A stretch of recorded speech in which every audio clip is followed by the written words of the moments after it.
E aí, moçadinha, tudo bem com vocês? Espero que vocês estejam bem. Estamos com saudade de vocês, de lugar da carruagem aí.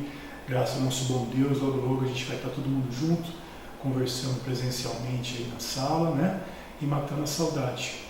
Né, Tia Samanta? Com certeza. A gente está com muita saudade, como a gente sempre fala, né, nos estudos, antes de começar, a gente gostaria de estar, né, de forma presencial, vendo o rostinho de vocês, mas isso está chegando, está chegando.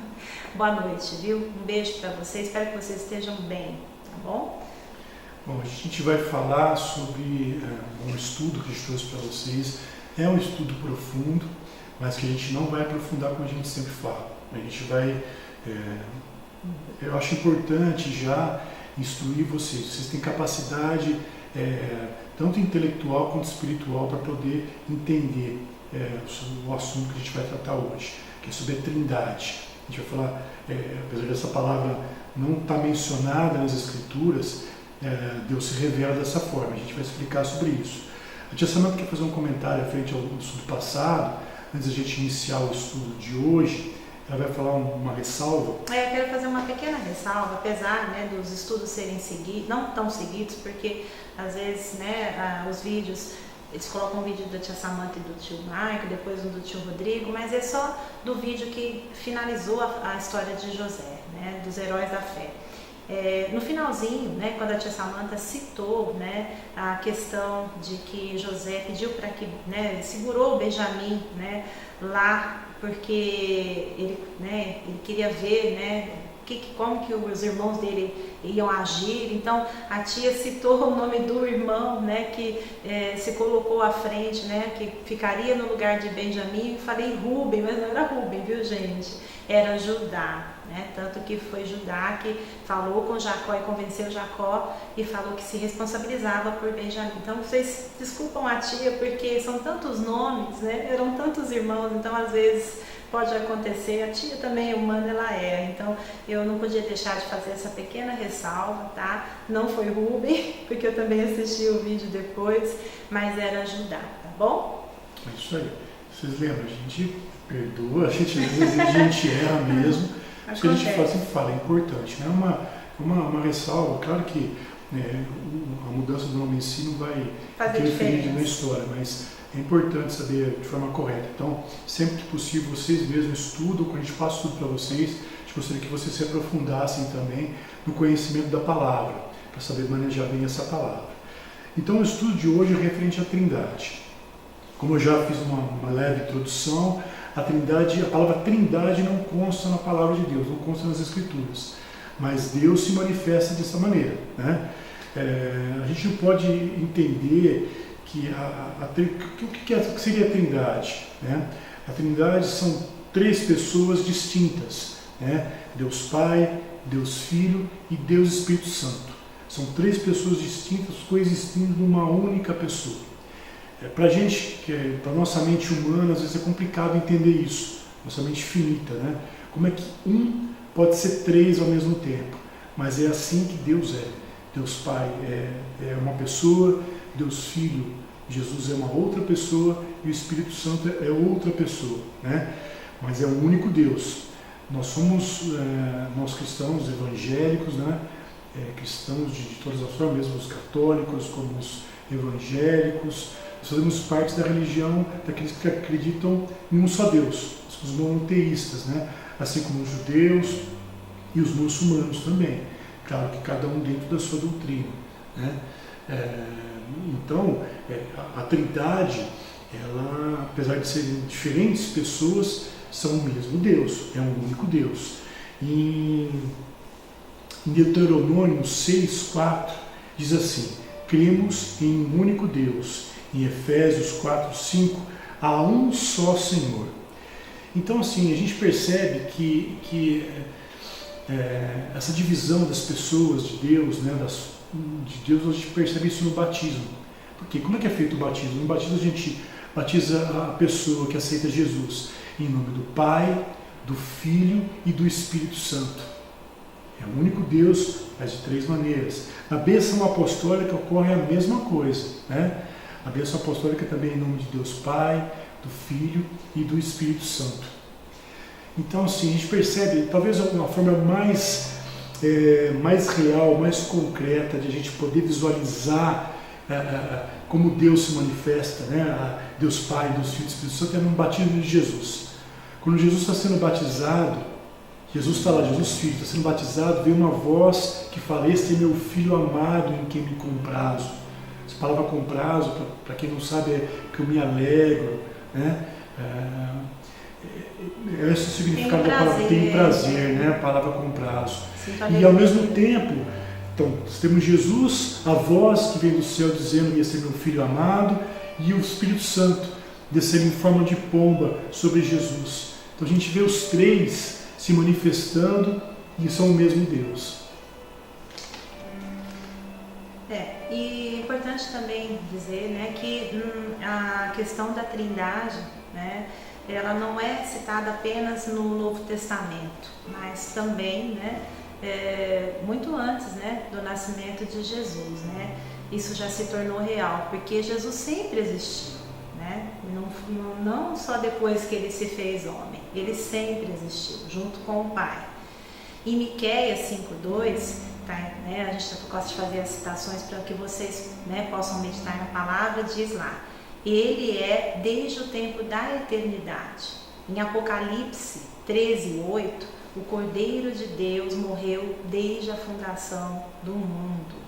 Na Epístola de Pedro diz que ele era conhecido antes da fundação do mundo.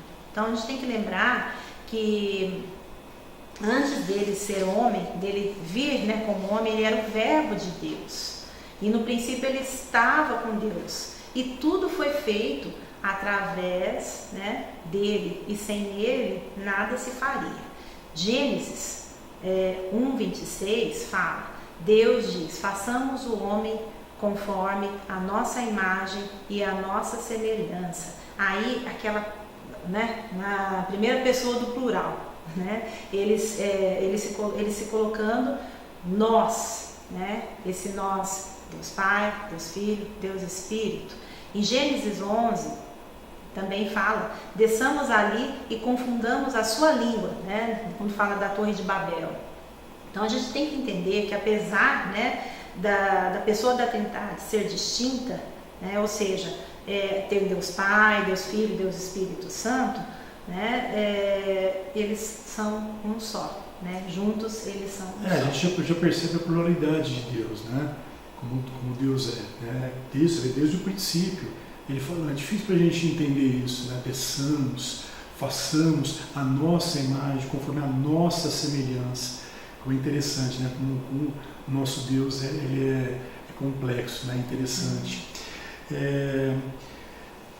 Uma coisa que é importante a gente frisar tem muita coisa que a gente ouve, né? Ouve na internet, ouve algumas pessoas pregando, outras religiões falando sobre as pessoas da Trindade, né? Alguns colocam a pessoa da Trindade como se fossem separadas, né? Por exemplo, dizendo assim, por exemplo, que o Espírito Santo de Deus ele não seria uma pessoa, mas seria uma força, né? Uma força. É estranho, porque na palavra diz que o Espírito se entristece, né? A gente tem que lembrar uma coisa importante. Por exemplo, a palavra diz que a blasfêmia contra o Espírito Santo é imperdoável. Jesus falando que se ofendêssemos ao Pai, ao Filho, haveria pegado, se houvesse uma blasfêmia contra o Espírito Santo, seria imperdoável. Então a gente percebe que é uma pessoa, o Espírito Santo, né? Como que ele ia ser ofendido, né? Uma blasfêmia contra uma força, né? Uma coisa que não tem fundamento, né? Teria que ser contra uma pessoa, né? A pessoa de Deus, o próprio Deus. O próprio Deus. A gente lembra que Jesus ele é totalmente Deus. A gente vê lá em João 1, que fala assim: o verbo que se fez carne, né? O verbo estava com Deus, o verbo era Deus, né? Ele é a própria palavra de Deus. Quando Deus diz: faça-se a luz, faça-se, esse verbo é Cristo Jesus, ele estava com Deus. Deus fala que tudo se fez por ele, nada sem ele se fez, né? Mostra como eles são uma única pessoa. Existem alguns ensinamentos da Trindade, desde o século II, um teólogo como Sabélio, que ele distorcia a coisa. É uma doutrina que se fala uma doutrina monista, onde Deus ele se apresentaria, uma hora ele seria Deus Pai, a outra hora ele seria Deus Espírito e a outra hora ele seria o Filho, né? Mas a gente vê que isso é incoerente, Deus se apresentar, cada hora ele se apresentar de um jeito, né? Quando Jesus está orando, ele está aí orando para ele mesmo, né? Quando ele fala com Deus Pai, passa de mim esse cálice, ele está falando com ele mesmo, é incoerente isso. Quando ele diz na palavra que Deus Pai o enviou, ou seja, ele estaria enviando a ele mesmo, então é incoerente, né? Ele dizer isso, dizer que ele mesmo estaria enviando a ele mesmo, né? Tem outras seitas também, né, que entendem que existe uma hierarquia, né, na pessoa da Trindade, né, sendo Deus Pai maior do que Deus Filho, maior que Deus Espírito Santo. Então, eles usam alguns textos, né, para poder confundir, né, até referências bíblicas, né, como, né, também está aqui em João 14:28, né, em Jesus ele diz, né, o Pai é maior do que ele, logo Jesus seria então o quê? Menor do que Deus. Então, né, fica estranho, né, mas não é nada disso, né. Interpretação, né? Alguns também falam, né? E a gente vai puxando para quando, né, Jesus veio, né, ao mundo e se fez carne. O que ele fez? Ele se dispôs de toda a glória dele, né? Ele veio ao mundo como homem, né? Ele era Deus, mas ele veio ao mundo como homem. Ele se dispôs da glória. Então, aí o que acontece? Mostra a natureza dual de Jesus naquele momento, né? Jesus era 100% homem e 100% Deus, né? Eles citam que Jesus fala assim, na minha volta, só Deus, só o Pai sabe, né?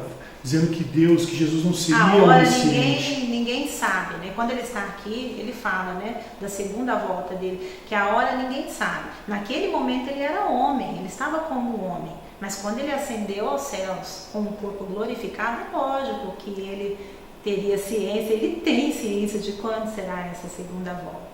Então, assim, a gente tem que tomar cuidado, porque às vezes essas pessoas, esses teólogos, pessoas, né, que estudam, elas fazem interpretações diferentes daquilo que realmente a palavra, né, ela quer nos revelar. Então é bem por isso. Eu gosto também de trazer, assim, a gente já viu, né, vários exemplos, e eu gostei muito de um exemplo, né, que eu ouvi, né, que é a questão do ovo, né? O ovo é perfeito, né? Ele é feito do quê? A casquinha, né? Dentro tem a clara e a gema, né? São três componentes que formam, né, o ovo. Mas o ovo, se faltar um deles, não é ovo, né? Se não tiver a casquinha, o ovo não se forma. Se não tiver a clara, também não é ovo, né? Se não tiver a gema, a mesma coisa. Então, esse é um exemplo bem assim, acho que é mais fácil, né? E deixa bem claro, né? Para ilustrar. Você vê que a essência é uma coisa só, né? Então, Deus, a essência é uma coisa só, né? Apesar de serem pessoas distintas. É isso que é importante vocês não confundirem.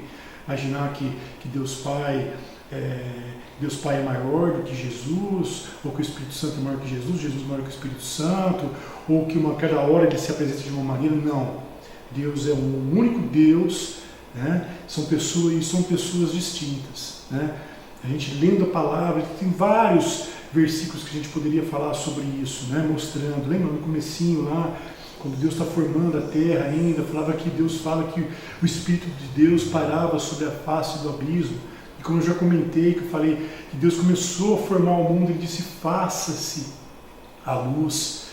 Ele falando, esse falando é o verbo em João, lá mostra, João fala que Jesus era o verbo, então você vê a composição de Deus, né? Deus se manifestando, né? Era Deus, ele estava com ele, então é tudo, né? São três pessoas distintas, mas que juntas são um único Deus. Não tem diferença, não existe hierarquia. Apesar de distintos, é um único Deus. Isso é para vocês. Claro, estudem, procurem mais, entender mais, leiam mais, tem muita coisa para reafirmar o que a gente está passando para vocês. Mas a essência da Trindade é essa que a gente gostaria de passar para vocês. Nós queremos deixar que não existe hierarquia. Deus é um só, mas ele se divide em três. Tá joia, gente? Tá bom? É isso que a gente tinha para passar hoje para vocês. Se vocês tiverem dúvida, manda e-mail, entre em contato pelo WhatsApp, com a igreja. A gente puder esclarecer vocês, nós estamos aí para isso. Tá bom? Que Deus os abençoe, lhes dê uma semana maravilhosa, abençoe a família de vocês. Um abraço nosso e até breve. Abraço.